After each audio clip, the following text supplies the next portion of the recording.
Hey guys, this is the Writing Prompt channel. Here, we take posts from Reddit and read out loud the best stories with the help of a bot.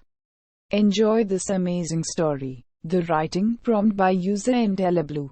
Mr. and Mrs. Watterson. I have good news and I have bad news.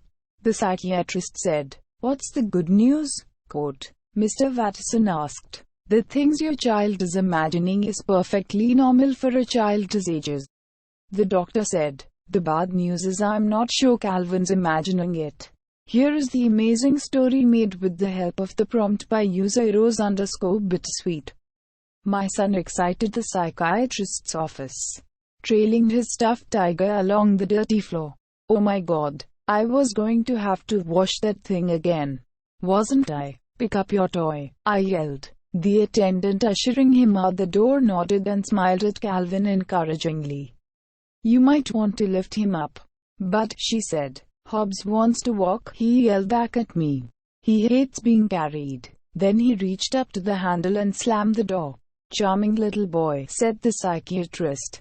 I snorted derisively. Really? I said. I don't think so. He raised his eyebrows. Look, let's cut through the nonsense where you make me feel good about myself as a parent or whatever. I said wearily. I don't need to hear any of that. He nodded, composing his face into a more serious expression. I guess I am your third opinion on the matter, he said. I read the files from the other two child psychologists, who both said he's fine. I sighed. He's 6 years old. He has no friends except for an imaginary one. And he keeps injuring himself. And no one seems to take it seriously. The psychiatrist considered me over the top of his spectacles, as though he were 100 years old instead of pushing 70. Oh great, he was going to be some doddering old man recommending more fresh air and exercise for my kid.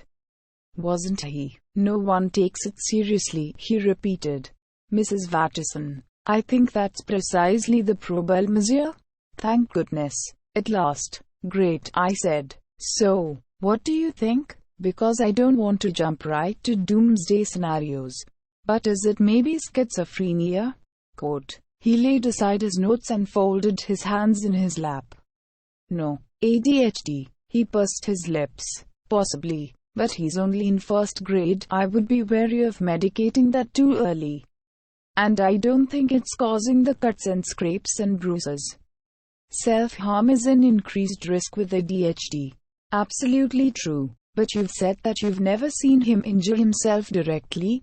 Quote. Well, if you listen to him, he claims that his stuffed tiger is injuring him. I raised my arms in the air in a gesture of futility. So, I've tried to tell him that if the tiger doesn't stop this, he will be taken away. Oh no, said the psychologist, shaking his head. I would not recommend it. He's really unhealthily fixated on that toy. He does have an extremely active imagination.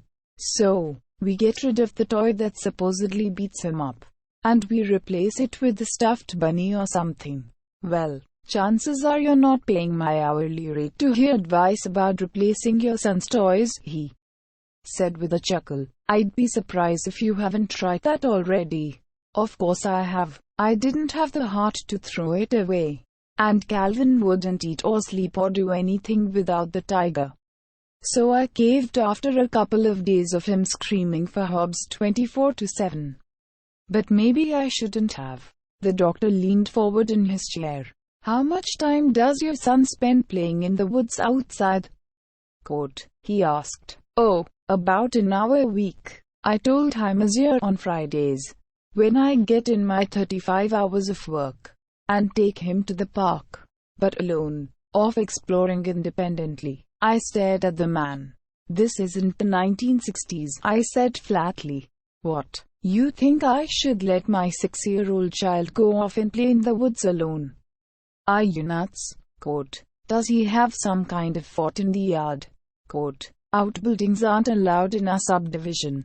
But surely a kid's tree fort. Oh, neighbors have received citations for less. I said grimly. Does he have a toy wagon? Quote. I'm not seeing what this has to do with his psychological issues. It's just a hunch, said the psychologist. Anyhow, all this business about the tiger getting into arguments with your son, don't you think that if a boy were to invent an imaginary friend, he would invent someone who agrees with him? Quote, huh? Quote, well, the things your child is imagining are perfectly normal for his age, the doctor said. The interesting thing is that I'm not sure Calvin's imagining the monsieur. I stared at the man. He was more of a lunatic than any of the others had been. So you think my son has a sentient toy tiger? I repeated. Who does things somehow coming to life when no one else is around?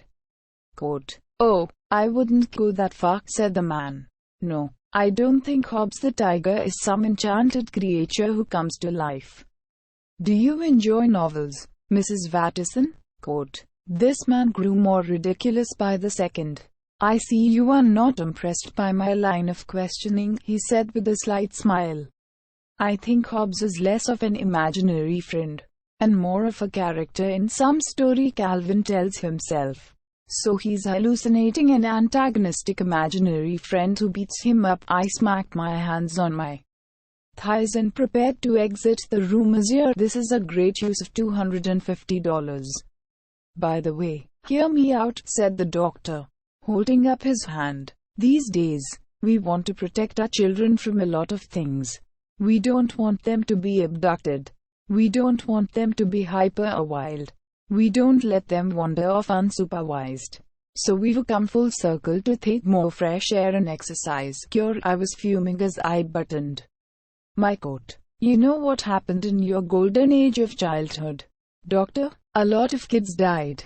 A lot of kids died, he said, nodding his grey head. And there's not one of us who regrets the progress that would have saved them, monsieur, but my hand was on the door handle.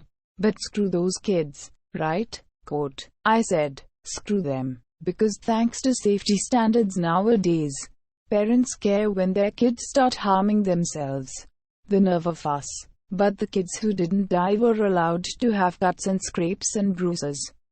And no one thought their parents were failing them, monsieur? I shook my head unexcited without another word. Asterisk, asterisk, asterisk. The end. Thank you guys for checking out this channel. Please subscribe, like and share this video. See you in next one. Thank you and goodbye.